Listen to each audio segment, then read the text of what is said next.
আশা করি আল্লাহ পাকের অশেষ মেহেরবানিতে আপনারা সকলেই ভালো আছেন। আল্লাহ তাআলা বলেন, ইয়া আইয়ুহাল্লাযীনা আমানুত্তাকুল্লাহা হাক্কা তুকাতিহি ওয়া লা তামুতুন্না ইল্লা ওয়া আনতুম মুসলিমুন। হে ঈমানদারগণ, আল্লাহকে যেমন ভয় করা উচিত ঠিক তেমনি ভাবে ভয় করতে থাকো এবং অবশ্যই মুসলমান না হয়ে মৃত্যুবরণ করো না। ইয়া আইয়ুহান নাসুত্তাকু রাব্বাকুমুল্লাযী খালাকাকুম মিন নাফসিন ওয়াহিদাতিন ওয়া খালাকা মিনহা যাওজাহা ওয়া বাসসা মিনহুমা রিজালান কাসীরান ওয়া নিসাআ ওয়াত্তাকুল্লাহাল্লাযী তাসাআলুনা বিহি ওয়াল আরহাম ইন্নাল্লাহা কানা আলাইকুম রাকীবা। হে মানব সমাজ, তোমরা তোমাদের পালনকর্তাকে ভয় করো, যিনি তোমাদেরকে এক ব্যক্তি থেকে সৃষ্টি করেছেন এবং যিনি তার থেকে তার সঙ্গিনীকে সৃষ্টি করেছেন আর বিস্তার করেছেন তাদের দুজন থেকে অগণিত পুরুষ ও নারী। আর আল্লাহকে ভয় করো, যার নামে তোমরা একে অপরের নিকট চেয়ে থাকো এবং আত্মীয় জ্ঞাতিদের ব্যাপারে সতর্কতা অবলম্বন করো। নিশ্চয় আল্লাহ তোমাদের ব্যাপারে সচেতন রয়েছেন। ইয়া আইয়ুহাল্লাযীনা আমানুত্তাকুল্লাহা ওয়া কুলু কাওলান সাদীদা ইউসলিহ লাকুম আ'মালাকুম ওয়া ইয়াগফির লাকুম যুনুবাকুম ওয়া মান ইউতি'ইল্লাহা ওয়া রাসূলাহু ফাকাদ ফাযা ফাওজান আযীমা। হে মুমিনগণ, আল্লাহকে ভয় করো এবং সঠিক কথা বলো। তিনি তোমাদের আমল আচরণ সংশোধন করবেন এবং তোমাদের পাপসমূহ ক্ষমা করবেন। যে কেউ আল্লাহ ও তার রাসূলের আনুগত্য করে সে অবশ্যই মহা সাফল্য অর্জন করবে। রাসূলুল্লাহ সাল্লাল্লাহু আলাইহি ওয়াসাল্লাম বলেন, নিশ্চয় সর্বোত্তম হাদিস কথা হলো আল্লাহর কালাম এবং সর্বোত্তম হেদায়েত হলো রাসূলুল্লাহর হেদায়েত। আর সবচেয়ে নিকৃষ্ট বিষয় হলো নব আবিষ্কৃত বিষয়। প্রতিটি নব আবিষ্কৃত জিনিসই বেদাত, আর প্রতিটি বেদাতই ভ্রষ্টতা, আর প্রতিটি ভ্রষ্টতাই জাহান্নামে নিয়ে যাবে। প্রিয় উম্মাহ, আজ যে বিষয় নিয়ে আপনাদের সামনে কথা বলছি, বিষয়টি নিয়ে আপনাদের সামনে কথা বলতাম না। আমার মোবাইলে একটি মেসেজ এসেছে, এতে আমি নিজে সতর্ক হব এবং আপনাদের সতর্ক করব। বিষয়টি এমন যে আমরা সকলে এই বিষয়ে গাফেল রয়েছি। রাসূলুল্লাহ সাল্লাল্লাহু আলাইহি সাল্লাম ওই বিষয়টি নিয়ে অনেক বেশি পরিমাণে আলোচনা করতেন। সাহাবায়ে কেরামদের অন্তর ছিল জীবিত, তা সত্ত্বেও তারা এই বিষয়ে অনেক বেশি আলোচনা করতেন। আর আমাদের অন্তর গাফেল, উদাসীন, দুনিয়ার প্রতি আকৃষ্ট। আল্লাহর শপথ করে বলছি, এ বিষয়ে আমাদের মাঝে অনেক আলোচনা প্রয়োজন। মেসেজটি ছিল, গত মাসে রিয়াদের মাত্র 4টি কাফন ঘরে 737 জন মানুষকে গোসল দেওয়া হয়েছে। কথাটা আবার শুনুন, গত মাসে রিয়াদের মাত্র 4টি কাফন ঘরে 737 জন মানুষকে গোসল দেওয়া হয়েছে। তাহলে সারা দেশে কত কাফন ঘর রয়েছে, তাতে গোসল দেওয়া মৃতের সংখ্যা কত? এখানে সেখানে দৈনিক কত মানুষ মৃত্যুবরণ করছে, তার সংখ্যা কত? মৃত্যু চিরসত্য, মৃত্যু চিরসত্য।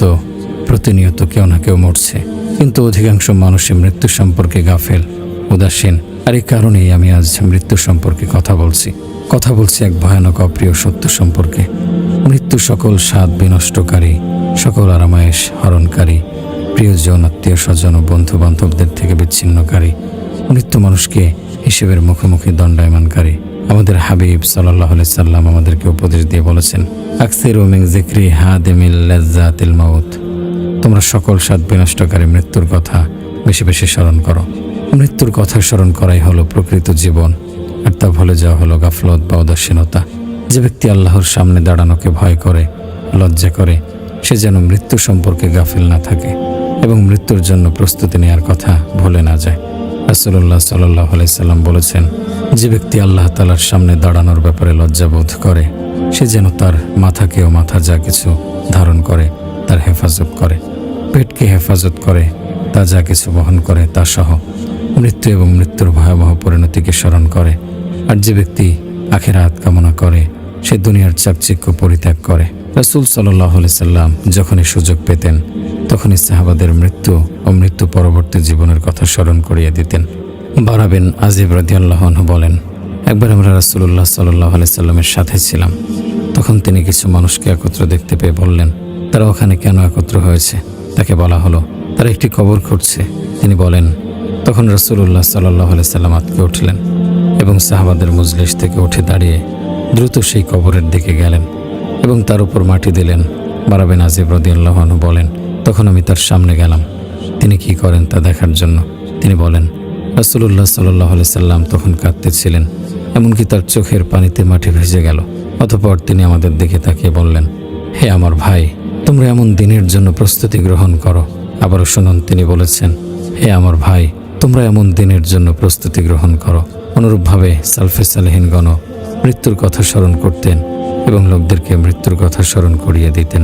উয়াস আল কারনি রহমতুল্লাহ আলাই কুফাবাসীর উদ্দেশ্যে খুতবায় বলেন, হে কুফাবাসী, তোমরা যখন ঘুমাও তখন মৃত্যুকে তোমাদের বালিশ বানিয়ে নাও, আর যখন ঘুম থেকে জাগ্রত হও তখন মৃত্যুকে তোমাদের চোখের সামনে রাখো। হে আল্লাহর বান্দারা, মৃত্যুর স্মরণ আত্মাকে সজাগ করতে এবং মন থেকে অলসতা দূর করতে অনেক বড় ভূমিকা রাখে। মৃত্যুই হলো সবচেয়ে বড় উপদেশদাতা। এক জাহেদকে প্রশ্ন করা হলো, সবচেয়ে বড় উপদেশ কি? তিনি বললেন, মৃত্যুর অবস্থানের দিকে লক্ষ্য করা। অন্য একজন বলেন, যাকে কোরআন ও মৃত্যুর স্মরণ নাফরমানের কাজ থেকে বিরত রাখতে না পারে, তাহলে তার সামনে যদি দুইটি পাহাড়ও পরস্পর ধাক্কাধাক্কি করে, সে বিরত হবে না। কথাটা আবারও লক্ষ্য করুন, যাকে কোরআন ও মৃত্যুর স্মরণ নাফরমানের কাজ থেকে বিরত রাখতে না পারে, তাহলে তার সামনে যদি দুই পাহাড়ও পরস্পর ধাক্কাধাক্কি করে, সে বিরত হবে না। নিশ্চয় কবর জিয়ারত, জানাজায় শরীক হওয়া, মৃত ব্যক্তিকে দেখতে যাওয়া, মৃত্যুর যন্ত্রণার কথা স্মরণ করা এবং মৃত্যু পরবর্তী অবস্থান কল্পনা করা দুনিয়ার সকল স্বাদ বিনষ্ট করে দেয়, অন্তর থেকে সকল উদাসীনতা দূর করে দেয়। যে ব্যক্তি মৃত্যুর জন্য প্রস্তুতি নেবে, সে অবশ্যই তার আমল বৃদ্ধি করবে এবং দুনিয়ার আশা ছেড়ে দেবে। লুবাইদি রহমতুল্লাহ আলাই বলেন, আমি আবু ইসহাককে তার জীবদ্দশায় দেখতাম যে তিনি সর্বদাই পকেট থেকে একটি কাগজ বের করে দেখে আবার তা পকেটে রেখে দিতেন। তার ইন্তেকালের পর আমি কাগজটি নিয়ে দেখি, তাতে লেখা, তুমি তোমার আমলকে সুন্দর করো, কেননা তোমার মৃত্যু খুবই নিকটে। আবারও শুনুন, তাতে লেখা ছিল, তুমি তোমার আমলকে সুন্দর করো, কেননা তোমার মৃত্যু খুবই নিকটে। প্রিয় ভাই, যে ব্যক্তি আখেরাত কামনা করে সে তার জন্য প্রস্তুতি গ্রহণ করে, আর যে আখেরাতের জন্য প্রস্তুতি গ্রহণ করে, মৃত্যুর সময় তার আফসোস করতে হবে না এবং লজ্জিত হতে হবে না।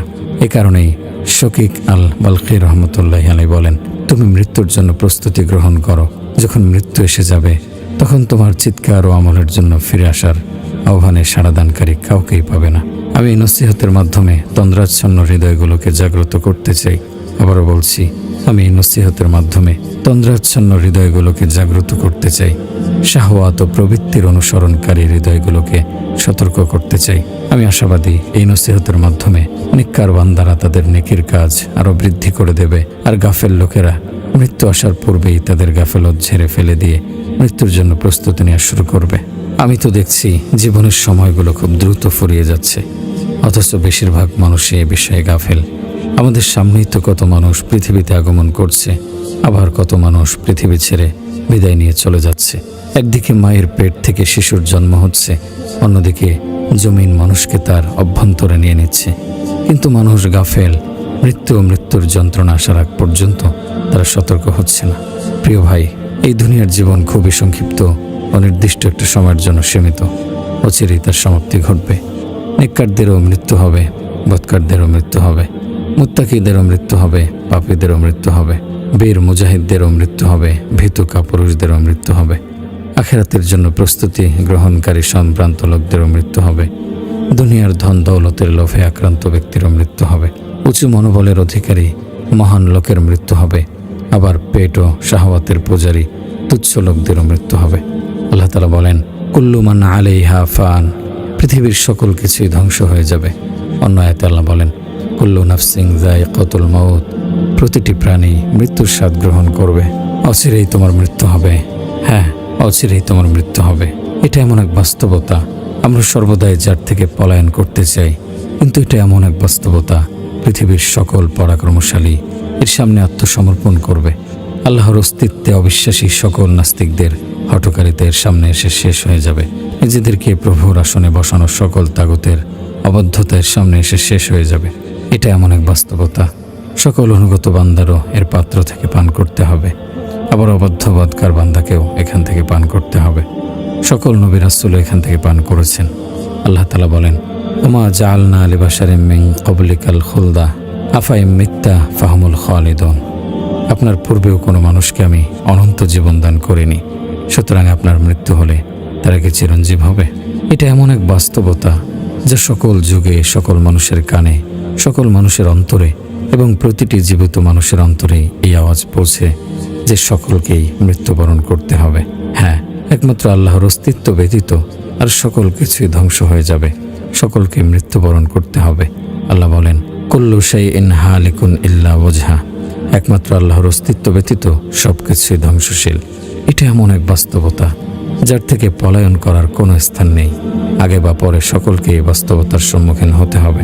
আল্লাহ বলেন, কুল ইন্নাল মাউতাল্লাযী তাফিররুনা মিনহু ফাইন্নাহু মুলাকীকুম সুম্মা তুরাদ্দুনা ইলা আলিমিল গায়বি ওয়াশ শাহাদাতি ফায়ুনাব্বিউকুম বিমা কুনতুম তা'মালুন। বলুন, তোমরা যে মৃত্যু থেকে পলায়ন পর, সেই মৃত্যু অবশ্যই তোমাদের মুখোমুখি হবে। অতঃপর তোমরা দৃশ্য অদৃশ্যের জ্ঞানী আল্লাহর কাছে উপস্থিত হবে। তিনি তোমাদেরকে জানিয়ে দেবেন সেসব কর্ম যা তোমরা করতে। হ্যাঁ, মৃত্যুর সাক্ষাৎ তোমাদের সাথে ঘটবেই। মৃত্যু তোমাদেরকে পাকড়াও করবেই। তোমরা যেখানেই থাকো না কেন, তোমাদেরকে মৃত্যুর সম্মুখীন হতেই হবে।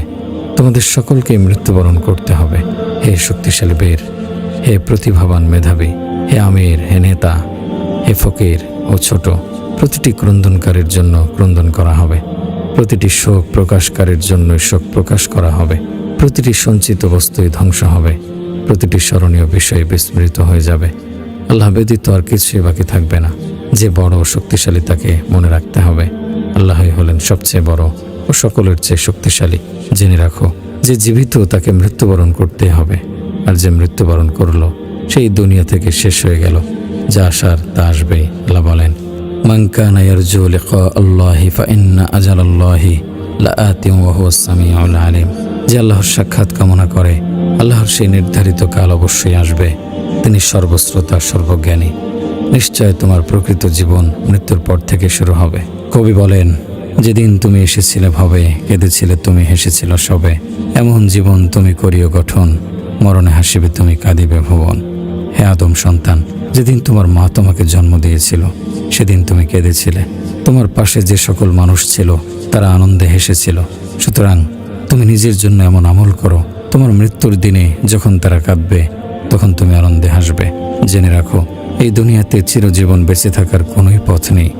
আবারও বলছি, জেনে রাখো, এই দুনিয়াতে চিরজীবন বেঁচে থাকার কোনোই পথ নেই। সকলেই মৃত্যুবরণ করবে। আলী রাদিয়াল্লাহু আনহু বলেন, যদি কেউ চিরজীবন বেঁচে থাকার কোনো সিঁড়ি পেত অথবা মৃত্যু থেকে পলায়ন করার কোনো পথ পেত, তাহলে অবশ্যই তিনি হতেন সুলাইমান বিন দাউদ আলাইহিস সালাম, যাকে মানব ও জিনজাতির রাজত্ব দেয়া হয়েছিল। সাথে সাথে তাকে নবুয়ত আল্লাহর অধিক নৈকট্যশীল বান্দাদের অন্তর্ভুক্ত করা হয়েছিল। অতঃপর যখন তার হায়াত শেষ হলো, এই দুনিয়াতে থাকার সময় ফুরিয়ে এলো, তখন মৃত্যুর ফেরেশতা তার কাছে এলো এবং তার জান কবজ করে নিয়ে গেল। তার ঘর ও রাজত্ব শূন্য পড়ে রইল। আল্লাহ বলেন, আর আমি সুলাইমানের অধীন করেছিলাম বায়ুকে, যা সকালে 1 মাসের পথ এবং বিকালে 1 মাসের পথ অতিক্রম করত। আমি তার জন্য গলিত তামার এক ঝর্ণা প্রবাহিত করেছিলাম। কতক জিন তার সামনে কাজ করত তার পালনকর্তার আদেশে। তাদের যে কেউ আমার আদেশ অমান্য করবে, আমি জ্বলন্ত অগ্নির শাস্তি আস্বাদন করাবো। তারা সুলাইমানের ইচ্ছানুযায়ী দুর্গ, ভাস্কর্য, হাউজ সদৃশ্য বৃহদাকার পাত্র এবং চুল্লির উপরে স্থাপিত বিশাল ডেক নির্মাণ করত। হে দাউদ পরিবার, কৃতজ্ঞতা সহকারে তোমরা কাজ করে যাও। আমার বান্দাদের মধ্যে অল্প সংখ্যকই কৃতজ্ঞ। যখন আমি সুলাইমানের মৃত্যু ঘটালাম, তখন ঘুণ পোকায় জেনেদের তার মৃত্যু সম্পর্কে অবহিত করল। সুলাইমানের লাঠি খেয়ে যাচ্ছিল। যখন তিনি মাটিতে পড়ে গেলেন, তখন জেনেরা বুঝতে পারল যে অদৃশ্য বিষয়ের জ্ঞান থাকলে তারা এই লাঞ্ছনাপূর্ণ শাস্তিতে আবদ্ধ থাকত না। আল্লাহর বান্দারা, আমি তোমাদের মাত্র একটি বয়ানি করছি, আর তা হলো মৃত্যু। আমি তোমাদেরকে মৃত্যু ও তার যন্ত্রণা সম্পর্কে সতর্ক করছি। মৃত্যুই তো উপদেশ গ্রহণের জন্য যথেষ্ট। নিশ্চয় মৃত্যু সবচেয়ে বড় মুসিবত ও কঠিন যন্ত্রণাদায়ক বিষয়। আল্লাহ মৃত্যুর বিষয়কে মুসিবত নামে নামকরণ করেছেন।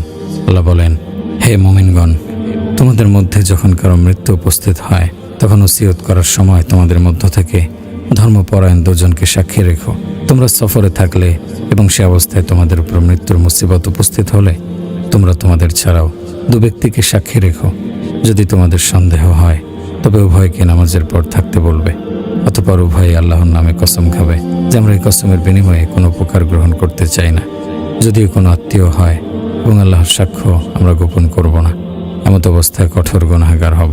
নিশ্চয় মৃত্যু হলো সবচেয়ে বড় মুসিবত ও সবচেয়ে কঠিন বিপদ। এ থেকে বাঁচার কোনোই পথ নেই।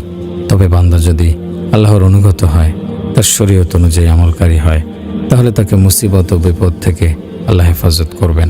নিশ্চয় মৃত্যুর পর কিয়ামতের দিন সকল ভেদ প্রকাশ পেয়ে যাবে এবং সকল সম্পর্ক ছিন্ন হয়ে যাবে। মানুষ বিভিন্ন বিষয়ে আকাঙ্ক্ষা করতে থাকবে, কিন্তু তার এই আকাঙ্ক্ষা তার কোনোই কাজে দেবে না। আল্লাহ বলেন, ওয়াজি ইয়াউমা ইযিন বিজাহান্নাম ইয়াউমা ইযিন ইয়াতাযাক্কারুল ইনসানু ওয়া আন্না লাহু যিকরা ইয়াকুলু ইয়া লাইতানি কদ্দামতু লি হায়াতি। এবং সেদিন জাহান্নামকে আনা হবে। সেদিন মানুষ স্মরণ করবে, কিন্তু এই স্মরণ তার কি কাজে আসবে? সে বলবে, হায়, এই জীবনের জন্য আমি যদি কিছু অগ্রে প্রেরণ করতাম। কিয়ামতের দিন মানুষের প্রকৃত ঠিকানা জানা যাবে। হয়তো সে চিরসুখের জান্নাতে যাবে, হয়তো জাহান্নামে। এক ব্যক্তি বলেছেন, আমি আমার এক পাপিষ্ঠ বন্ধুর মৃত্যুর সময় তার কাছে উপস্থিত ছিলাম। সে আল্লাহর দিন থেকে পলায়ন করেছিল এবং তার আদেশগুলো অমান্য করত। তার মৃত্যুর সময় আমি তাকে প্রশ্ন করলাম, তুমি কেমন আছো? তখন উত্তরে সে বলল, আমি জাহান্নামে প্রবেশ করতে যাচ্ছি। সে বলল, আমিও অমুক অমুক জাহান্নামে প্রবেশ করতে যাচ্ছি। তুমি যদি আল্লাহর দিকে ফিরে না যাও, তাহলে তুমিও জাহান্নামে প্রবেশ করবে। নিশ্চয় মৃত্যুই হলো সবচেয়ে বড় উপদেশ দানকারী। মৃত্যু হলো আখিরাতের প্রথম পদক্ষেপ। যে মৃত্যুবরণ করলো তার কিয়ামত শুরু হয়ে গেল। রাসূলুল্লাহ সাল্লাল্লাহু আলাইহি সাল্লাম বলেন, আল কবরু আউয়ালু মানাজিলিল আখিরাহ। কবর হলো আখিরাতের প্রথম মঞ্জিল। সুতরাং আমাদের প্রকৃত বাসস্থান সামনে। মৃত্যুর পর আমাদেরকে তা দেয়া হবে। পূর্ববর্তী সেই সকল ক্ষমতাধর রাজা বাদশাহ ও প্রতাপশালী লোকগুলো কোথায়, যাদেরকে অঢেল সম্পদ ও ক্ষমতা দেয়া হয়েছিল? তারা নিজেদের সম্পদ ও ক্ষমতার উপর নির্ভর করে আখিরাতকে ভুলে গিয়েছিল। তারা এই নিকৃষ্ট দুনিয়ার প্রতি আকৃষ্ট হয়ে মৃত্যুর স্মরণ থেকে দূরে থেকেছিল। কিন্তু যখনই তারা এই তুচ্ছ দুনিয়া নিয়ে আনন্দ উল্লাসের চূড়ান্তে পৌঁছেছে, মৃত্যু তখনই তাদের মধ্যে তার নখর প্রবেশ করিয়েছে। হে ভাই, তুমি এদের দেখো ও উপদেশ গ্রহণ করো। ফাহতাবিরু ইয়া উলিল আবসার। হে জ্ঞানীগণ, তোমরা উপদেশ গ্রহণ করো। কত জালেম দুনিয়া থেকে বিদায় নিল, কত ধনী কোটিপতি দুনিয়া ছেড়ে চলে গেল। মৃত্যুর সময় এক টুকরো কাফন ছাড়া তাদের সাথে আর কিছুই যায়নি। হায়, সেই দুর্গন্ধযুক্ত বিপদ সংকুল গৃহে তারা শুধু এক টুকরো কাফন নিয়ে প্রবেশ করলো। আহ, তুমি যদি দেখতে মৃত্যুর সময় কতটা কষ্ট হয়েছিল। ব্যথা কষ্টে তার সুন্দর চেহারা পরিবর্তিত হয়ে গিয়েছিল। হে গাফেল, এখনই তুমি সতর্ক হও, মৃত্যুর জন্য প্রস্তুতি নাও। বিশ্বাস করো, মৃত্যু খুবই নিকটে। হে গাফেলদের পথের পথিক, হে জাহেলদের পথ নিয়ে সন্তুষ্ট ব্যক্তি, কখন এই শক্ত হৃদয়কে সিক্ত করে নরম বানাবে? কখন দুনিয়ার বিনিময়ে আখিরাত ক্রয় করবে? হায়, মৃত্যুর পর কোথায় যাবে? আল্লাহ তাআলা ওই ব্যক্তির উপর রহম করুন যে মৃত্যুর বিষয়ে গুরুত্ব দেয় এবং এর জন্য প্রস্তুতি গ্রহণ করে। আমি মাটিকে জিজ্ঞেস করলাম, আমি চলে আসার পর তোমার মধ্যে রেখে আসা মানুষদের নিয়ে তুমি কি করো? সে আমাকে উত্তরে বলে, তার সুঘ্রাণকে আমি দুর্গন্ধে পরিণত করি, যা তোমাকে কষ্ট দেয়। আমি তার সুন্দর নিয়ামতপ্রাপ্ত দেহটাকে খেয়ে ফেলি। যে বন্ধু ইন্তেকাল করেছে আজ সে কোথায়? তার সেই অঢেল সম্পদ আজ তার কি কাজে আসছে? প্রতিটি মানুষ কবরে তার আমল ব্যতীত অন্য কিছু নিয়ে যেতে পারবে কি? আজ সেই ব্যক্তি কোথায় যে তার প্রাসাদের স্বাচ্ছন্দ্যে জীবন কাটিয়েছে? তাকে কি কবরে নামতে হয়নি? আহ, তুমি যদি জানতে তার কি অবস্থা হয়েছে। কবরে তার লাশ পচে গলে গিয়েছে এবং কবরে তার লাশ ক্ষয়ে নিঃশেষ হয়ে গেছে। তার বন্ধু ও প্রিয়জনরা তাকে ফেলে এসেছিল, এখন তারা তাকে ভুলে গেছে। তার সেই দাস দাসী আর চাকর বাকর আজ কোথায়, যাদের ছাড়া তার এক মুহূর্ত চলত না? সেই সুখ আর স্বাচ্ছন্দ্যের জীবন আজ কোথায়? আল্লাহর শপথ, সে যা কিছু করেছে সবই রেখে গেছে। এখন লজ্জা ও আফসোস তাকে উদ্ধার করবে না এবং তা তার কোনো কাজেও আসবে না। আমি আপনাদের নসিহত করছি, মৃত্যু হিসাব দিবস আসার পূর্বে সতর্ক হন। আয়াহসাবুল ইনসানু আন ইউতরাকা সুদা। মানুষ কি ধারণা করে যে তাকে এমনি এমনি ছেড়ে দেওয়া হবে? নিশ্চয় মৃত্যুর পর হয়তো জান্নাত নয়তো জাহান্নাম। ফাতাবিরু ইয়া উলিল আবসার। সুতরাং হে জ্ঞানীরা, তোমরা শিক্ষা গ্রহণ করো। ইবনু কাইয়িমিল জাওজিয়া রাহমাতুল্লাহি আলাইহি বলেন, মনে হচ্ছে পূর্বে যারা গত হয়েছে তুমি তাদের সংবাদ শোনোনি। যারা রয়ে গেছে যুগ তাদের কি দশা করছে তা মনে হয় তুমি দেখোনি। তুমি যদি না জানো তাহলে জেনে রাখো, ওইটাই তাদের অবসান, যেখানে ধুলোবালি জমে একাকার হয়ে আছে। আমি আপনাদের নসিহতি করছি, নিশ্চয় জ্ঞানী তো সেই যে পরিণামের প্রতি লক্ষ্য রাখে, আর জাহেল তো সেই যে এলোপাথারি চলতে থাকে কিন্তু পরিণামের প্রতি তার কোনোই খেয়াল নেই। কত সূর্য ডুবে গেল অথচ তুমি গাফেলি রয়ে গেলে। কত রাতের পর ভোর এলো আর তুমি সেই অন্ধকারে ডুবে রইলে। আল্লাহ তোমার মধ্যে কত পরিবর্তন আনলেন আর তুমি সেই গুনাহ আর অবাধ্যতায় মেতে রইলে। কত হিসেবের খাতা যে তুমি গুনাহের মাধ্যমে পরিপূর্ণ করলে, আর ফেরেশতারা এখনও তা লিখেই চলছে। তোমার পরিজনের জান কবজের মাধ্যমে মৃত্যু কতবার যে তোমাকে সতর্ক করলো, অথচ তুমি খেলতামাশায় মেতে রইলে। নেশার ঘোর কাটিয়ে সজাগ হও, তোমার কবরে নামার দৃশ্য স্মরণ করো। স্মরণ করো আত্মীয় স্বজন তোমাকে একা ফেলে চলে আসবে, স্মরণ করো ওই সকল জবানের জন্য শত আফসোস, যেই জবান গুনাহের কথা বলে। কিভাবে তুমি ভুলে রইলে মহান রব্বুল আলামিনের সতর্কবাণী, আল-ইয়াওমা নাখতিমু আলা আফওয়াহিহিম, আজ আমি তাদের মুখকে সিলগালা করে দেব। সে হাতের প্রতি শত আফসোস, যে হাত হারাম কাজে ব্যবহৃত হয়। কিভাবে তুমি রব্বুল আলামিনের এই সতর্কবাণী ভুলে রইলে? ওয়াতুকাল্লিমুনা আইদিহিম, তাদের হাত আমার নিকট সাক্ষ্য দেবে। সে পায়ের প্রতি শত আফসোস, যেই পা হারাম কাজের দিকে অগ্রসর হয়। কিভাবে তুমি এই আয়াত ভুলে থাকো? ওয়াতাশহাদু আরজুলুহুম, এবং সাক্ষ্য দেবে তাদের পাগুলো। আফসোস, শত আফসোস এমন দেহের প্রতি, যে দেহ সুদ ঘুষের সম্পদ ভক্ষণ করে বেড়ে উঠেছে। কিভাবে তুমি এই হাদিস অনুধাবন করতে ব্যর্থ হলে? হারাম ও অবৈধ সম্পত্তির উপর যেই শরীর গড়ে ওঠে, জাহান্নামী তার জন্য উপযুক্ত স্থান। এক লোকের মৃত্যুর পর তার একজন নিকট আত্মীয় তাকে স্বপ্নে দেখল। তখন সে তাকে জিজ্ঞেস করলো, তোমার কি অবস্থা? সে বলল, আমরা সেই মহান বিষয়ে লজ্জিত। আমরা জানতাম কিন্তু আমল করতাম না, আর তোমরাও জানো কিন্তু আমল করো না।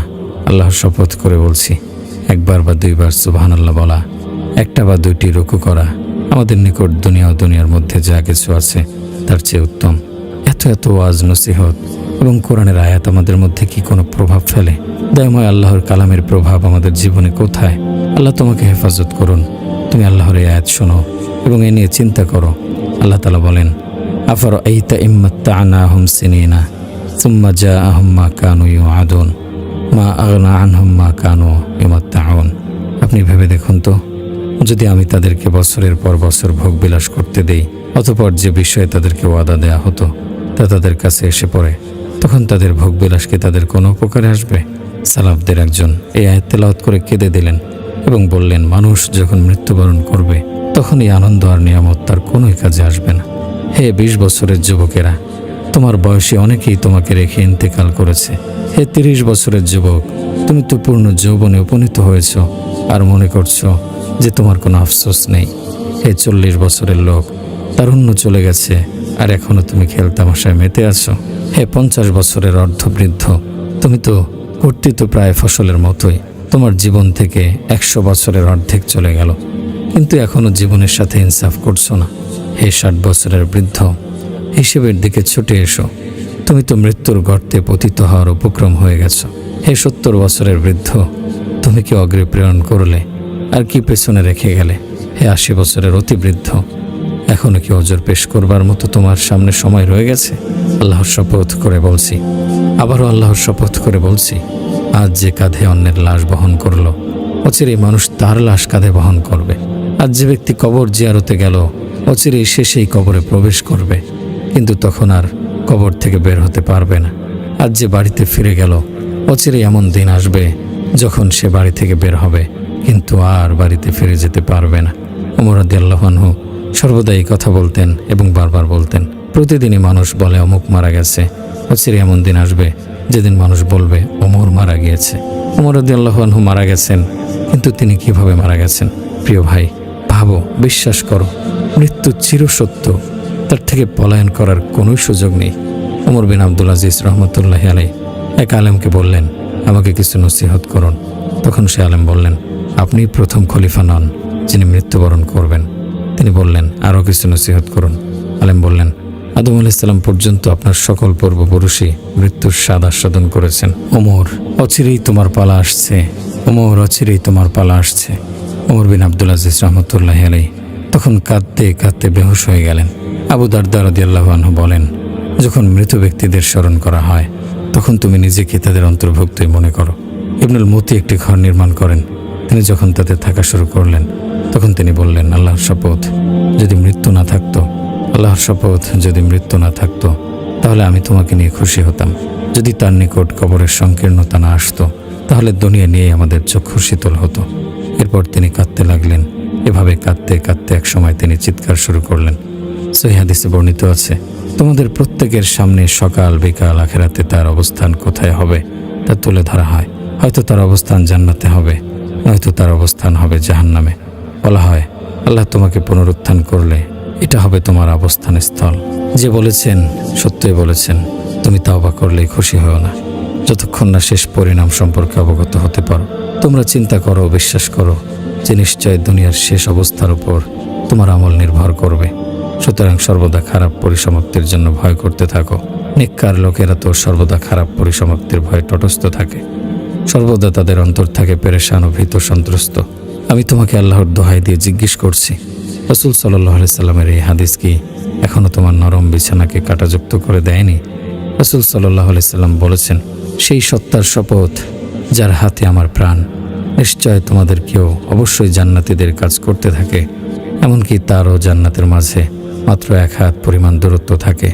তখন তার দিকে তার তাকদীরের লেখা অগ্রসর হয় এবং সে জাহান্নামীদের কাজ করে, ফলে সে জাহান্নামে প্রবেশ করে। আবার তোমাদের কেউ অবশ্যই জাহান্নামীদের কাজ করতে থাকে, এমনকি তারও জাহান্নামের মাঝে মাত্র 1 হাত দূরত্ব থাকে। তখন তার দিকে তার তাকদীরের লেখা অগ্রসর হয় এবং সে জান্নাতীদের কাজ করে, ফলে সে জান্নাতে প্রবেশ করে। রাসূল সাল্লাল্লাহু আলাইহি সাল্লাম আরও বলেন, ইন্নামাল আমালু বিল খাওয়াতিম, নিশ্চয় আমলসমূহ নির্ভর করে শেষ অবস্থার উপর। হ্যাঁ, যে বলেছে সত্যই বলেছে। তুমি তওবা করে খুশি হও না যতক্ষণ না শেষ পরিণাম সম্পর্কে অবগত হতে পারো। আমরা আল্লাহ তাআলার নিকট আশ্রয় প্রার্থনা করছি হেদায়েত প্রাপ্তির পর পথভ্রষ্টতা থেকে, তাকে অবলম্বনের পর অবাধ্যতায় লিপ্ত হওয়া থেকে। হে অন্তরসমূহকে পরিবর্তনকারী, আমাদের অন্তরকে তোমার দিনের উপর স্থির করে দাও। হে অন্তরসমূহকে পরিবর্তনকারী, আমাদের অন্তরকে তোমার দিনের উপর স্থির করে দাও। মৃত্যু অদৃশ্যের বিষয়, কেউই জানে না তার মৃত্যু কখন হবে। এ কারণে সর্বদা মৃত্যুর জন্য প্রস্তুত থাকা চাই। আবু হাজিম রহমতুল্লাহি আলাইহি বলেন, যে আমলে মৃত্যুর পর খারাপ পরিণতি নিয়ে আসবে, তুমি সেই কাজকে ছেড়ে দাও, যাতে করে মৃত্যুর পর তা তোমার কোনো ক্ষতি করতে না পারে। তোমরা যদি কবরবাসীদের অবস্থা সম্পর্কে জানতে, কত মৃত ব্যক্তি যে কবরের মধ্যে আফসোস করছে, আর কত মৃত ব্যক্তি যে আবার দুনিয়াতে ফিরে আসতে চাইছে, কিন্তু তাদেরকে সেই সুযোগ দেয়া হবে না। আল্লাহ তাআলা কি আমাদেরকে এই সংবাদ জানিয়ে দেননি? ওয়াহিলা বাইনাহুম ওয়া বাইনা মা ইয়াশতাহুন কামা ফুইলা বিআশিয়াইহিম মিন ক্বাবলু ইন্নাহুম কানু ফি শাক্কিম মুরিব। তাদের এবং তাদের বাসনার মধ্যে অন্তরাল সৃষ্টি হয়ে গেছে, যেমন তাদের সতীর্থদের সাথেও এরূপ করা হয়েছে। যারা তাদের পূর্বে ছিল, তারা ছিল বিভ্রান্তিকর সন্দেহে পতিত। এই জীবন যদি আল্লাহর আনুগত্যের কাজে এবং তার সাথে সাক্ষাতের প্রস্তুতির কাজে ব্যয়িত না হয়, তাহলে জীবনের কী বা মূল্য আছে? রাসূল সাল্লাল্লাহু আলাইহি সাল্লাম কি কথা বলেননি, তোমাদের মধ্যে সর্বোত্তম তো সেই যার হায়াত অনেক দীর্ঘ হয়েছে এবং সে তার সারা জীবন নেক কাজ করেছে, আর তোমাদের মধ্যে সবচেয়ে নিকৃষ্ট তো সে ব্যক্তি যার হায়াত অনেক দীর্ঘ হয়েছে এবং সে খারাপ আমল করেছে। মাইমুন বিন মেহরান বলেন, তওবাকারী অনেক কাজে ব্যয়কারী ব্যতীত এই জীবনের কোনোই মূল্য নেই। আল্লাহ তাআলা বলেন, ফালা তাজাল আলাইহিম ইন্নামা নাউদ্দু লাহুম আদ্দা, আপনি তাদের ব্যাপারে তাড়াহুড়ো করবেন না, নিশ্চয় আমি তাদের জন্য সময় গণনা করছি। প্রাণবায়ু একবার বের হয়ে গেলে আর তা ফিরে আসবে না। চোখের এক পলক ফেললে দয়াময় আল্লাহর সামনে যাওয়ার আগ পর্যন্ত আর দ্বিতীয় পলক ফেলতে পারবে না। আলী বিন আবু তালহা হযরত ইবনে আব্বাস রাদিয়াল্লাহু আনহু থেকে বর্ণনা করে বলেন, ইন্নামা নাউদ্দু লাহুম আদ্দা, এর অর্থ হলো আমি দুনিয়াতে তাদের নিঃশ্বাস গণনা করছি। একবার আল্লাহ তাআলার এই বাণী নিয়ে চিন্তা ফিকির করো। আল্লাহ বলেন, আল্লাযী খালাকাল মাউতা ওয়াল হায়াতা লিয়াবলুয়াকুম আইয়ুকুম আহসানু আমালা ওয়া হুয়াল আজিজুল গফুর, যিনি সৃষ্টি করেছেন মরণ ও জীবন, যাতে তোমাদেরকে পরীক্ষা করেন কে তোমাদের মধ্যে কর্মে শ্রেষ্ঠ, তিনি পরাক্রমশালী ক্ষমাময়। এখানে মৃত্যুকে জীবনের আগে আনা হয়েছে এ কথা বোঝানোর জন্য যে প্রকৃত জীবন হলো আখিরাতের জীবন, যা মৃত্যুর পর থেকে শুরু হবে। ফুজালা বিন উবাইদ রাদিয়াল্লাহু আনহু বর্ণনা করেন, রাসূল সাল্লাল্লাহু আলাইহি সাল্লাম বলেছেন, হে আল্লাহ, যে ব্যক্তি আপনার প্রতি ঈমান এনেছে এবং এই সাক্ষ্য দিয়েছে যে আমি আপনার রাসূল, তার কাছে আপনি আপনার সাক্ষাৎকে প্রিয় করে দিন, তার বিচারকে সহজ করে দিন এবং তার দুনিয়াকে কমিয়ে দিন। আর যে আপনার প্রতি ঈমান আনেনি এবং এই সাক্ষ্য দেয়নি যে আমি আপনার রাসূল, তার কাছে আপনার সাক্ষাৎকে প্রিয় করবেন না, তার বিচারকে সহজ করবেন না এবং তাকে দুনিয়া বেশি করে দিয়ে দিন। মানুষ দুনিয়াতে 3 ধরনের: 1, দুনিয়ার মাধ্যমে প্রতারিত, দুনিয়ার ভোগবিলাসে মত্ত। 2, শুরু থেকেই আখিরাত সম্পর্কে সচেতন, তওবাকারী। 3, আরিফ বিল্লাহ, শেষ পরিণতি সম্পর্কে সদা সজাগ বা অবগত। দুনিয়ার মাধ্যমে প্রতারিত, দুনিয়ার ভোগবিলাসে মত্ত ব্যক্তি মৃত্যুর কথা ভুলে থাকে, মৃত্যুকে স্মরণ করে না। তার সামনে মৃত্যুর আলোচনা করলে সে তা অপছন্দ করে, কারণ এর মাধ্যমে তার ভোগবিলাস শেষ হয়ে যাবে। বেচারা অচিরে মৃত্যুবরণ করবে, সে মৃত্যু পছন্দ করুক বা না করুক। তওবাকারী ব্যক্তি বেশি বেশি মৃত্যুর স্মরণ করে, সে সর্বদাই বিষয়ে সতর্ক থাকে, অভীত সন্ত্রস্ত থাকে যে না জানি তাওবা পূর্ণ করার পূর্বেই এবং আখিরাতের প্রস্তুতি সম্পন্ন করার পূর্বেই তার মৃত্যু চলে আসে। এমন লোকের কোনো সমস্যা নেই, কারণ সে তো তার আখিরাতের প্রস্তুতির পথেই আছে। আরেফ বিল্লাহ শেষ পরিণতি সম্পর্কে সদা সজাগ বা অবগত। সে সর্বদা মৃত্যুর কথা স্মরণ করে, কারণ সে তার হাবিবের সাথে সাক্ষাতের প্রতিশ্রুতিপ্রাপ্ত। প্রেমিক কখনো প্রেমাস্পদের সাক্ষাতের সময়ের কথা ভুলে থাকে না। হুযায়ফা রাদিয়াল্লাহু আনহু মৃত্যুর সময় বলেন, হাবিব এসেছে দরিদ্র অবস্থায়, লজ্জা আমার কোনো কাজে আসবে না। মৃত্যু অত্যন্ত ভয়ঙ্কর। মৃত্যুর বিপদ সবচেয়ে বড় বিপদ। মানুষ মৃত্যু সম্পর্কে গাফেল, কারণ তারা এ নিয়ে আলোচনা কম করে এবং মৃত্যুর স্মরণ থেকে দূরে থাকে। মৃত্যু এবং মৃত্যুর পরে কি হবে তা স্মরণ করো, কারণ কেউই মৃত্যু থেকে পলায়ন করতে পারবে না। নিশ্চয় এটা এমন ফয়সালা যার মাধ্যমে বান্দা জানতে পারবে তার প্রতিপালকের নিকট তার জন্য কি রয়েছে। আমরা কখনো কখনো মৃত্যুর কথা স্মরণ করলেও উদাস মনে তা স্মরণ করে থাকি। তুমি একটি কবরস্থানের সামনে গিয়ে দাঁড়াও। পূর্বেই তোমার যে নিকটাত্মীয়রা এই কবরের বাসিন্দা হয়ে গেছে তাদের কথা স্মরণ করো। চিন্তা করো মাটির নিচে এখন তাদের অবস্থা কি হয়েছে। চিন্তা করে দেখো কিভাবে তাদের শরীরের অঙ্গ প্রত্যঙ্গগুলো কবরের মাটির সাথে মিশে গেছে। চিন্তা করে দেখো কিভাবে তাদের স্ত্রীরা বিধবা হয়ে গেল, সন্তানরা হলো এতিম, তাদের সকল সম্পদ ওয়ারিসদের মাঝে বণ্টিত হয়ে গেল। তাদের ঘরবাড়ি, মসজিদ ও মজলিসগুলো থেকে তারা এখন অনুপস্থিত। তাদের শূন্যস্থান অন্যরা পূরণ করে নিয়েছে। এখন শুধু তাদের স্মৃতিগুলোই বাকি রয়েছে। হে ভাই, তুমিও তো তাদের পথের পথিক। আল্লাহর শপথ করে বলছি, দুনিয়া থেকে দুই সংবাদের কোনো একটা শোনার পূর্বে কারো রুহই বের হয় না। হয়তো তাকে জাহান্নামের সংবাদ দেয়া হয়, হয়তো জান্নাতের সুসংবাদ। সুতরাং হে আল্লাহর শত্রু, জাহান্নামের সংবাদ গ্রহণ করো। হে আল্লাহর ওলি, জান্নাতের সুসংবাদ গ্রহণ করো। আল্লাহর শপথ করে বলছি, দুনিয়া থেকে দুই সংবাদের কোনো একটা শোনার পূর্বে কারো রুহই বের হয় না। হয়তো তাকে জাহান্নামের সংবাদ দেয়া হয়, হয়তো জান্নাতের সুসংবাদ। তুমি যদি উত্তম পরিসমাপ্তি কামনা করো তাহলে নেকের পথে অটল থাকো। জেনে রাখো, নেকের পথে অটল থাকাই হলো সবচেয়ে বড় কারামত। আল্লাহ তাআলা কি কথা কোরআনে বলেননি? ইন্নাল্লাযীনা ক্বালু রাব্বুনাল্লাহু সুম্মা ইসতাকামু ফালা খাউফুন আলাইহিম ওয়ালা হুম ইয়াহজানুন। নিশ্চয় যারা বলে আমাদের পালনকর্তা আল্লাহ, অতঃপর অবিচল থাকে, তাদের কোনো ভয় নেই এবং তারা চিন্তিত হবে না। সাবধান, কালক্ষেপণ করো না এবং দীর্ঘ আশাও করো না। জেনে রাখো, জাহান্নামীদের বেশিরভাগ বিলাপ কিন্তু হবে, হায় যদি নেকির কাজ করতাম, হায় যদি এমন না করতাম। ভালোভাবে জেনে রাখো, আল্লাহ তোমার মধ্যে বরকত দান করুন। নিশ্চয় মৃত্যু ব্যতীত সব কিছুর মধ্যে তোমার ইখতিয়ার চলবে, কিন্তু মৃত্যুর ক্ষেত্রে তোমার ইচ্ছা অনিচ্ছার কোনো দাম নেই। অচিরেই তোমাকে মৃত্যুবরণ করতে হবে। তুমি চাও বা না চাও, তোমাকে মরতেই হবে। হাসান বসরি রহমতুল্লাহি আলাইহি বলেন, হে আদম সন্তান, আল্লাহকে ভয় করো যেন দুইটি বিষয় তোমার জন্য একত্র না হয়, মৃত্যুর যন্ত্রণা, সুযোগ হারানোর আফসোস ও লজ্জা। কবরে মৃতদের চূড়ান্ত কামনা হবে এক মুহূর্তের জন্য হলেও দুনিয়াতে ফিরে আসার সুযোগ। আল্লাহর শপথ করে বলছি, কবরে মৃতদের চূড়ান্ত কামনা হবে এক মুহূর্তের জন্য হলেও দুনিয়াতে ফিরে আসার সুযোগ। তখন তারা বুঝতে পারবে যে তাওবা ও নেক আমল করার কি সুযোগই না তাদের হাতছাড়া হয়ে গেল। হে ভাই, তুমি সেই দিনের জন্য কি প্রস্তুত করে রেখেছ? তুমি সেই দিনের জন্য কি প্রস্তুত করে রেখেছ যেদিন মাটি হবে তোমার বিছানা ও বালিশ, যেদিন তুমি তোমার পরিবার ও বন্ধু বান্ধবদের থেকে বিচ্ছিন্ন হবে? সেই দিনের জন্য কি প্রস্তুত করে রেখেছ? ইবনে শিহাব জোহরি রহমতুল্লাহি আলাইহি থেকে বর্ণিত, সাদ বিন আবি ওয়াক্কাস রাদিয়াল্লাহু আনহু এর যখন মৃত্যুর সময় হলো তখন তিনি পশমের একটি ছেঁড়া জুব্বা আনতে বললেন। এরপর তিনি বললেন, তোমরা আমাকে এই কাপড় দিয়ে কাফন দেবে। বদরের দিন আমি এই পোশাক পরে কাফেরদের সাথে যুদ্ধ করেছি। আমি এটাকে আজকের এই দিনের জন্য লুকিয়ে রেখেছিলাম। সাদ, আল্লাহই আপনার জন্য যথেষ্ট হবেন। আপনার কথা কতই না মিষ্টি। তার ছেলে মুসাব বলেন, মৃত্যুর সময় আমার বাবার মাথা আমার কোলে ছিল। তখন তিনি আমার দিকে মাথা তুলে তাকিয়ে বললেন, হে ছেলে, কাঁদছো কেন? আমি বললাম, আপনার অবস্থান এবং এখন আপনার যে অবস্থা হয়েছে তার জন্য আমি কাঁদছি। তিনি বলেন, তুমি কেঁদো না। নিশ্চয় আল্লাহ তাআলা আমাকে কখনোই শাস্তি দেবেন না। নিশ্চয় আমি জান্নাতবাসী হব। ইমাম যাহাবী রহমতুল্লাহি আলাইহি বলেন, আল্লাহর শপথ, তিনি সত্য বলেছেন। তিনি কি আশারায়ে মুবাশশারার অন্তর্ভুক্ত ছিলেন না? এরাই হলো নবী করিম সাল্লাল্লাহু আলাইহি সাল্লামের সাথীগণ এবং তার বাহিনী। তারা যদি না হতো তাহলে পৃথিবীতে কোনো মুসলমান থাকতো না। তারা যদি না হতো তাহলে পৃথিবী তার বাসিন্দাদের নিয়ে একদিকে ঝুঁকে পড়ত। পৃথিবীর মাথাও পেরেক হলেন তারা। তারা যদি না হতো তাহলে পৃথিবী তার বাসিন্দাদের নিয়ে অন্ধকারে ডুবে থাকত, তারা এই পৃথিবীতে পূর্ণিমার চাঁদ ও উজ্জ্বল তারকারাজি। আল্লাহ তাআলা বলেন, ওয়াজাত সাকরাতুল মাউতি বিল হাক্কি যালিকা মা কুনতা মিনহু তাহিদ।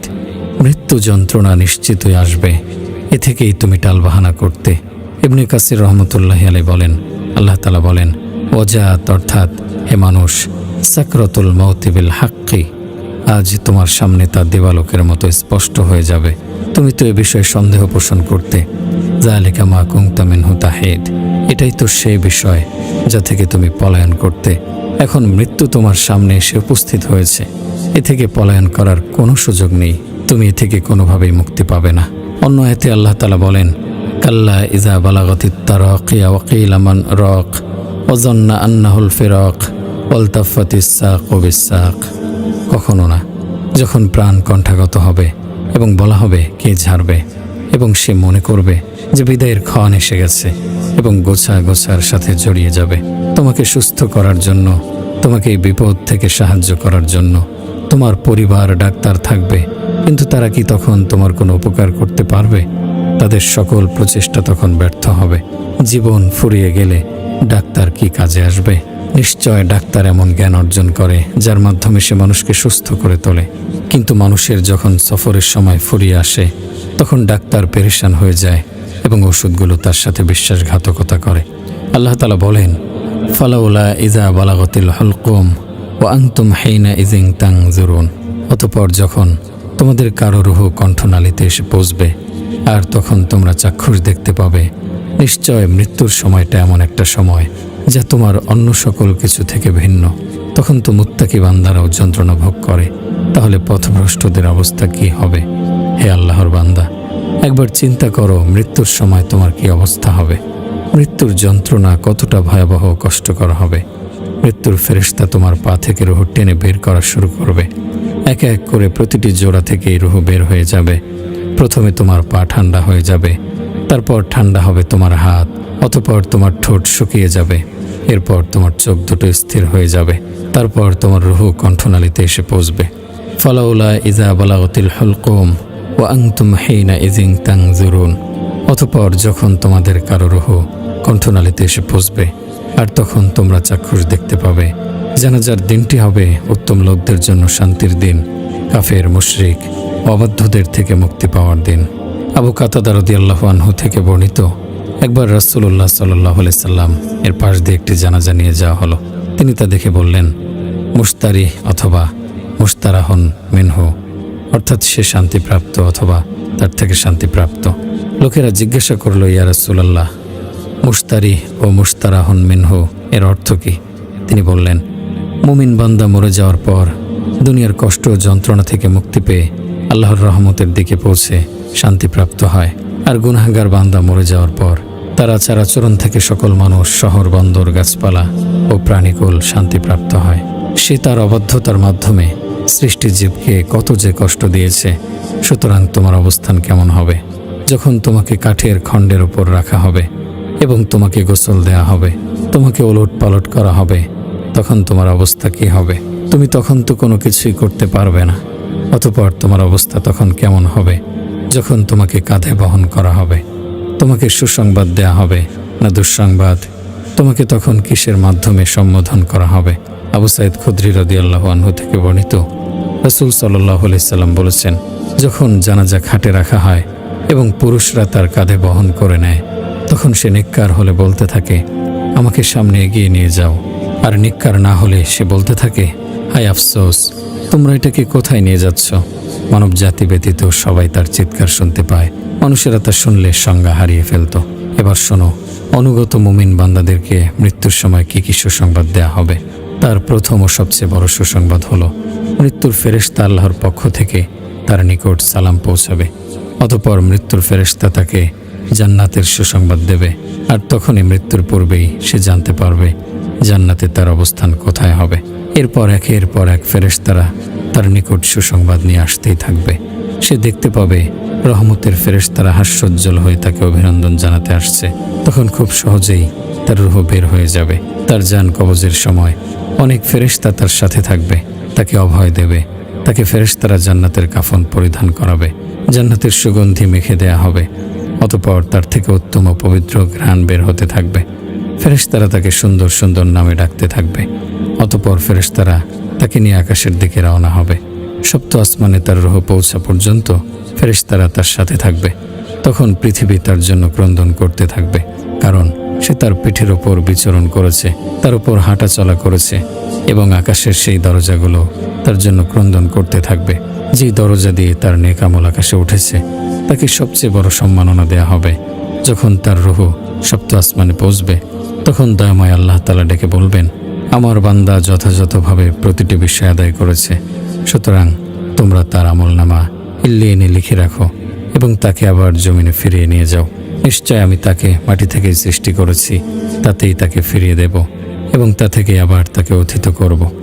আর কাফের ও অবাধ্যদের রূহের জন্য শুধু পরিতাপ আর পরিতাপ। ওয়াহিলা বাইনাহুম ওয়া বাইনা মা ইয়াশতাহুন, তাদের মাঝে এবং তাদের কামনার মাঝে দেয়াল সৃষ্টি করে দেয়া হবে। এরপর থেকে একের পর এক শুধু পরিতাপ, আফসোস, অপমান আর লাঞ্ছনা তার উপর আসতে থাকবে। এর প্রথমটা হলো, সে দুনিয়াতে আবার ফিরে আসতে চাইবে, কিন্তু তাদের এই আহ্বানে সাড়া দেয়া হবে না। হাত্তা ইজা জা আহাদাহুমুল মাউতু ক্বালা রাব্বি ইরজিউন, যখন তাদের কারো কাছে মৃত্যু আসে, তখন সে বলে, হে আমার পালনকর্তা, আমাকে পুনরায় দুনিয়াতে প্রেরণ করুন। অতঃপর সে যখন মৃত্যুর ফেরেশতা এবং আযাবের ফেরেশতাদের চাক্ষুষ দেখতে পাবে, বলবে, ইয়াউমা ইয়ারাউনাল মালাইকাতা লা বুশরা ইয়াউমা ইযিল লিল মুজরিমিনা ওয়া ইয়াকুলুনা হিজরাম মাহজুরা। যেদিন তারা ফেরেশতাদেরকে দেখবে, সেদিন অপরাধীদের জন্য কোনো সুসংবাদ থাকবে না, এবং তারা বলবে, কোনো বাধা যদি তা আটকে রাখত। এরপর থেকে তাকে ভৎসনা করা হবে। ফাকাইফা ইযা তাওফাতহুমুল মালাইকাতু ইয়াদরিবুনা উজুহাহুম ওয়া আদবারহুম, ফেরেশতা যখন তাদের মুখমণ্ডল ও পৃষ্ঠদেশে আঘাত করতে করতে প্রাণহরণ করবে, তখন তাদের অবস্থা কেমন হবে? ওয়ালাউ তারা ইয ইয়াতাওয়াফাল্লাযীনা কাফারু আল মালাইকাতু ইয়াদরিবুনা উজুহাহুম ওয়া আদবারহুম ওয়া যুকু আযাবাল হারিক যালিকা বিমা কদ্দামাত আইদীকুম ওয়া আন্নাল্লাহা লাইসা বিযাল্লামিল লিল আবিদ। আর যদি তুমি দেখো, যখন ফেরেশতারা কাফেরদের জান কবজ করে, প্রহার করে তাদের মুখে এবং তাদের পশ্চাৎ দেশে, আর বলে, জ্বলন্ত আযাবের স্বাদ গ্রহণ করো, এই হলো সেসবের বিনিময় যা তোমরা তোমাদের পূর্বে পাঠিয়েছ নিজের হাতে। বস্তুত এটি এজন্য যে আল্লাহ বান্দার উপর জুলুম করেন না। অতঃপর তাকে বলা হবে, হে খবিসাত্তা, লাঞ্ছিত হয়ে বের হও এবং কণ্টকময় বিস্বাদ ফল আর ফুটন্ত পৌজ ও ঘাম পান করার সুসংবাদ গ্রহণ করো। তার আত্মাকে টেনে হিচড়ে বের করা হবে। এতে তার শরীরের প্রতিটি রগ ও জোড়াগুলো খুলে খুলে যাবে। অতঃপর ফেরেশতারা তাকে অভিশাপ দিতে থাকবে। আসমানের দরজাগুলো তাকে রেখে বন্ধ করে দেয়া হবে। তাকে নিকৃষ্ট সব নামে আহ্বান করা হবে। তার শরীর থেকে নিকৃষ্ট পচার দুর্গন্ধ বের হতে থাকবে। অতঃপর তাকে ডেকে বলা হবে, সে মিথ্যুক, জমিনের তলদেশে সিজ্জিনে তার আমলনামা লিখে রাখো। এমন ক্ষতি ও লাঞ্ছনার পরও কি আর কোনো ক্ষতি ও লাঞ্ছনা রয়েছে? জাহান্নামে তার অবস্থান স্থল তাকে দেখানো হবে।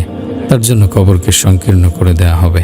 সে চিৎকার করে বলতে থাকবে, হে আমার প্রতিপালক, আপনি কিয়ামত কায়েম করবেন না। হে আমার প্রতিপালক, আপনি কিয়ামত কায়েম করবেন না। জনক কবি বলেন, আমি তোমার সাথে কথা শুরু করছি, আর কথাটি অত্যন্ত কষ্টের ও বেদনার। একদিন আমি শোয়ার বিছানা বাসস্থানের জায়গা ছেড়ে পৃথক হয়ে যাব। আল্লাহর দোহাই দিয়ে বলছি, আমাকে বলো, কবরে প্রথম রাতে আমার অবস্থা কি হবে? আব্দুল্লাহ বিন আইজার রাদিয়াল্লাহু আনহু বলেন, বনি আদমের অবশ্যই দুটি ঘর নির্মাণ করতে হয়, একটি জমিনের উপরে, একটি জমিনের নিচে। সে প্রথমে জমিনের উপরের ঘর নির্মাণ কাজে হাত দেয় এবং তা খুব উন্নতভাবে নির্মাণ করে ও সুন্দর করে সাজায়। তার একটি দরজা দেয় দক্ষিণ দিকে, একটি উত্তর দিকে, একটি তার মধ্যে শীত ও গরমের উপযোগী বিভিন্ন সামগ্রী রাখে। অতঃপর সে মাটির নিচের ঘর নির্মাণে হাত দেয়, কিন্তু সে তাকে অত্যন্ত খারাপ ও নিম্নভাবে নির্মাণ করে। অতঃপর তার নিকট একজন এসে তাকে বলে, তুমি কি এই ঘর দেখেছ? এই ঘর যাকে তুমি এত সুন্দর করে নির্মাণ করলে, তাতে তুমি কতদিন থাকবে? সে বলে, আমি জানি না। তাকে আবার জিজ্ঞেস করে, এই যে ঘর তুমি খারাপভাবে নির্মাণ করলে, তাতে তুমি কতদিন থাকবে? সে বলে, এটাই তো আমার আসল ঘর। তাকে তখন আগন্তুক বলবে, এটা তোমার আবাসস্থল। এটা যদি তোমার প্রকৃত আবাসস্থল হয়ে থাকে, তাহলে তোমাকে কি জ্ঞানী বলা যায়?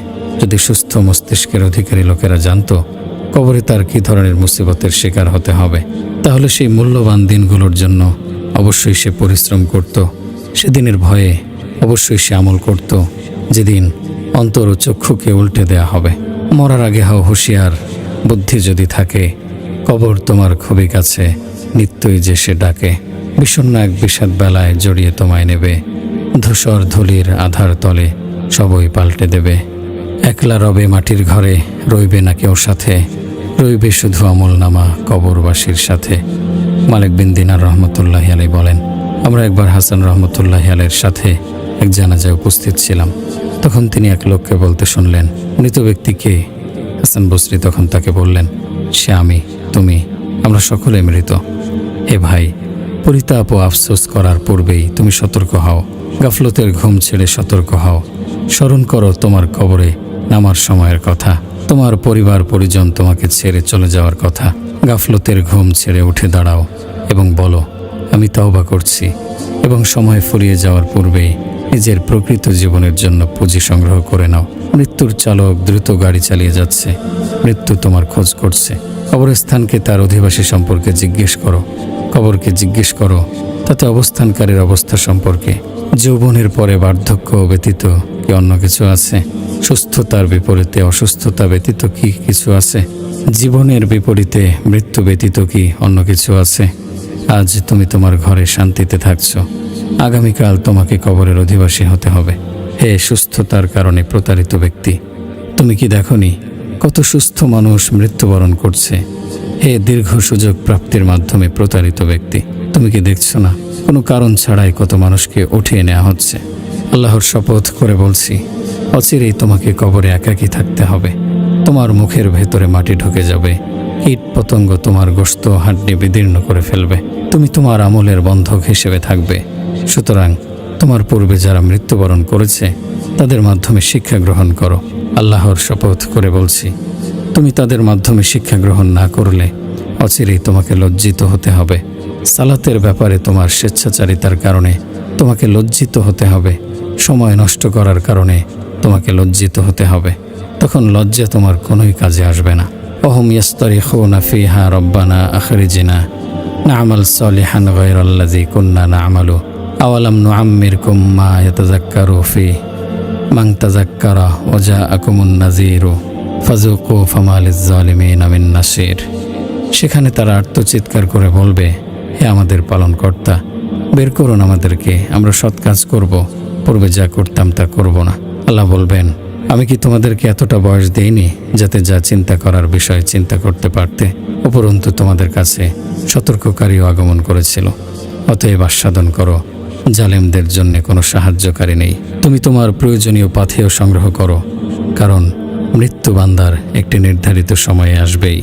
তুমি যতই গুনাহ করো না কেন, জীবিত থাকা অবস্থাতেই তওবা করো। মৃত্যুর পূর্বেই তুমি সতর্ক হয়ে যাও। পাথেয় ছাড়া যাত্রা শুরু করলে অচিরেই তুমি লজ্জিত হবে। অচিরেই তুমি লজ্জিত হবে। যখন তোমার ডাক এসে যাবে, তুমি হতভাগাদের অন্তর্ভুক্ত হবে। তুমি কি এতে সন্তুষ্ট হবে যে তুমি এমন এক কওমের সাথে যাত্রা করবে যাদের সকলেরই পাথেয় থাকবে, আর তুমি থাকবে পাথেয়হীন, রিক্তহস্ত? হারিস বিন ইদ্রিস বলেন, আমি দাউদ আত-তাইকে বললাম, আমাকে নসিহত করুন। তিনি বললেন, মৃত্যুর সৈনিকরা তোমার জন্য অপেক্ষা করছে। অনেক সংক্ষিপ্ত কিন্তু অত্যন্ত গুরুত্বপূর্ণ নসিহত। জিয়াদ বিন আবদুল্লাহ আন-নুমাইরি রহমতুল্লাহি আলাইহি বলতেন, আমি যদি জানতাম আমার মৃত্যু কখন হবে, তাহলে আমি দীর্ঘ সময় বিষণ্ণ থাকার ব্যাপারে স্বাধীন থাকতাম। কিন্তু আমি যখন জানি না যে আমার মৃত্যু কখন হবে, তা কি সকালে হবে না বিকেলে, আজ হবে না কাল, তাহলে আমার অবস্থা কেমন হওয়া উচিত? আব্দুর রহমান বিন ইয়াজিদ তার কোনো এক গাফেল সাথীকে বলেন, হে অমুক, বর্তমানে তুমি যে অবস্থায় আছো, এই অবস্থায় তোমার মৃত্যু হলে এটা কি তুমি পছন্দ করবে? না। তাহলে যে অবস্থায় মৃত্যু হলে তুমি সন্তুষ্ট হবে, সেদিকে ফিরে যাওয়ার নিয়ত করছো কি? এখনও আমার অন্তর সেদিকে ফিরে যেতে আগ্রহী হয়নি। মৃত্যুর পরে কি এমন কোনো ঘর আছে যেখানে বসে আমল করা যাবে? না। এই অবস্থায় মৃত্যুবরণ করলে নিরাপদ থাকবে বলে তুমি কি বিশ্বাস করো? না। তিনি তখন বললেন, আল্লাহর শপথ করে বলছি, আমি এমন কোনো জ্ঞানী দেখিনি যে এই অবস্থার উপর সন্তুষ্ট থাকতে পারে। এটাই কি আমাদের অবস্থা নয়? আমাদের বেশিরভাগ মানুষের অবস্থা হলো সালাত আদায় না করে ঘুমিয়ে থাকি এবং গুনাহ ও অবাধ্যতার কাজে দুঃসাহস দেখাই। আরেকটি প্রশ্ন, আমি তোমাকে জিজ্ঞেস করছি, তুমি কি তোমার বর্তমান অবস্থা নিয়ে সন্তুষ্ট? মৃত্যু যদি এখনই তোমার কাছে চলে আসে, তাহলে তুমি কি মৃত্যুর জন্য প্রস্তুত আছো? তুমি কি প্রস্তুত আছো হে গাফেল, এখনও শৈথিল্য প্রদর্শন করছো। আগামীকালই তো তোমার মৃত্যুর ঘোষণা করা হবে। তোমার মৃত্যু আসার পূর্বেই সাইয়্যিদুল মুরসালিন সাল্লাল্লাহু আলাইহি সাল্লামের নসিহত গ্রহণ করো। ইবনে আব্বাস রাদিয়াল্লাহু আনহু থেকে বর্ণিত, তিনি বলেন, রাসূলুল্লাহ সাল্লাল্লাহু আলাইহি সাল্লাম এক লোককে নসিহত করে বলেছেন, তুমি 5টি বিষয়ের পূর্বেই 5টি বিষয়কে কাজে লাগাও। বার্ধক্য আসার পূর্বেই যৌবনকালকে কাজে লাগাও। অসুস্থ হওয়ার পূর্বেই সুস্থতাকে কাজে লাগাও। দরিদ্রতা আসার পূর্বেই সচ্ছলতাকে কাজে লাগাও। ব্যস্ততা আসার পূর্বেই অবসর সময়কে কাজে লাগাও। মৃত্যু আসার পূর্বেই জীবনকে কাজে লাগাও। হে ভাই, এখনো সময় আছে। নিজেকে সংশোধন করো। আল্লাহ তোমার পেছনের গুনাহ মাফ করবেন এবং সামনের বিষয়গুলো সংশোধন করে দেবেন। তা না হলে তোমার অতীত ও ভবিষ্যতের জন্য তোমাকে পাকড়াও করা হবে। আমরা কখন জীবনের মূল্য বুঝব? আমরা যখন চাক্ষুষ মৃত্যুকে দেখব, তখন আমরা জীবনের মূল্য বুঝব। কিন্তু তখন এই বোঝা আমাদের কি কাজে আসবে? আমরা তখন চিৎকার করে আল্লাহকে ডাকতে থাকব, কিন্তু আমাদের ডাকে কোনো সাড়া দেয়া হবে না। হে আল্লাহর বান্দারা, আল্লাহকে ভয় করো। হে আল্লাহর বান্দারা, আল্লাহকে ভয় করো। তোমার পূর্বে যারা চলে গেছে তাদের থেকে শিক্ষা গ্রহণ করো। বিচার দিবসের ভয়াবহতাকে ভয় করো। হে আল্লাহ, আপনি আমাকে মৃত্যুর যন্ত্রণা, কবর ও কবরের অন্ধকার এবং কিয়ামতের দিন ও কিয়ামতের দিনের ভয়াবহতার ব্যাপারে সাহায্য করুন। হে আল্লাহ, মৃত্যুর পূর্বেই একনিষ্ঠভাবে তওবা করার তৌফিক দাও আমাদের। মৃত্যুর সময় আমাদেরকে শাহাদাত নসিব করো এবং মৃত্যুর পর আমাদের প্রতি দয়া করো।